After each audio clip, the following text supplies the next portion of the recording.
Assalamualaikum warahmatullahi wabarakatuh. Salam sejahtera untuk kita semua. Pada kesempatan sesi kali ini, kita akan membahas terkait dengan materi moderasi beragama. Moderasi beragama tengah menjadi salah satu program prioritas pemerintah Indonesia.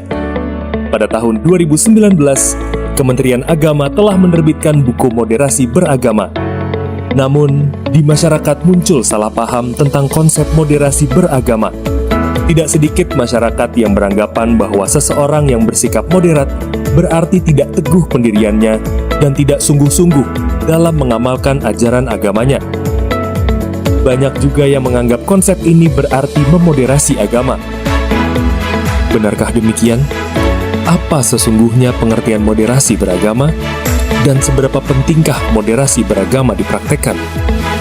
Dalam Kamus Besar Bahasa Indonesia, moderasi berasal dari bahasa Latin moderatio, yang berarti pengurangan kekerasan atau penghindaran keekstriman. Moderasi beragama dapat didefinisikan sebagai cara pandang, sikap, dan praktik beragama yang memiliki prinsip adil dan berimbang guna membangun kemaslahatan umum. Dengan moderasi beragama, seseorang tidak berlebih-lebihan saat menjalani ajaran agamanya dan tidak ekstrim, baik ekstrim dalam meyakini secara mutlak kebenaran satu tafsir teks agama dan menganggap sesat penafsir lainnya, maupun ekstrim dalam mendewakan akal hingga mengabaikan kesucian agama. Orang yang mempraktekannya disebut moderat.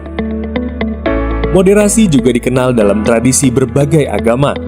Dalam tradisi Islam, dikenal sebagai konsep wasatiyah. Dalam tradisi Kristen, sebagai konsep golden mean. Dalam tradisi agama Buddha, sebagai majjhima patipada. Dalam tradisi agama Hindu, sebagai madhyamika. Dan dalam Konghucu, sebagai konsep zongyong. Semua istilah dalam setiap agama itu mengacu pada satu titik makna yang sama, yaitu bahwa memilih jalan tengah di antara dua kutub ekstrim dan tidak berlebih-lebihan merupakan sikap beragama yang paling ideal. Lalu, samakah moderasi beragama dan moderasi agama? Jawabannya tentulah tidak sama. Agama tidak perlu dimoderasi karena agama itu sendiri telah sempurna, mengajarkan keadilan serta keseimbangan. Jadi bukan agama yang harus dimoderasi, melainkan cara penganut agama dalam menjalankan agamanya itulah yang harus dimoderasi.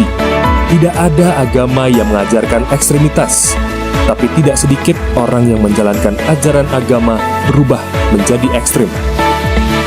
Benarkah menjadi moderat berarti tidak sungguh-sungguh dalam menjalankan ajaran agama? Pernyataan tersebut tentu saja tidak tepat. Seorang yang moderat juga harus memiliki pendirian teguh dan semangat beragama yang tinggi. Namun, ia harus mampu memilah mana pokok ajaran agama di mana dia harus berpendirian teguh, dan mana tafsir ajaran agama di mana ia perlu toleran, menghormati pendirian orang lain, dan tidak menyalah-nyalahkan. Kemudian, seberapa pentingkah moderasi beragama? Moderasi beragama diperlukan karena sikap ekstrim dalam beragama tidak sesuai dengan esensi ajaran agama itu sendiri. Perilaku ekstrim atas nama agama juga sering mengakibatkan lahirnya konflik, rasa benci, intoleransi, dan bahkan peperangan yang memusnahkan peradaban. Sikap-sikap seperti itulah yang perlu dimoderasi. Moderasi beragama merupakan upaya mengembalikan pemahaman dan praktik beragama agar sesuai dengan esensinya, yakni untuk menjaga harkat, martabat, dan peradaban manusia.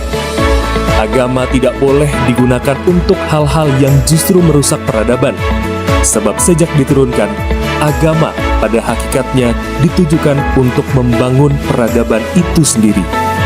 Ada 4 indikator yang dapat digunakan untuk mengenali seberapa kuat moderasi beragama yang dipraktikkan oleh seseorang, yaitu 1. Komitmen kebangsaan, 2. Toleransi, 3. Anti kekerasan, dan 4. Akomodatif terhadap kebudayaan lokal.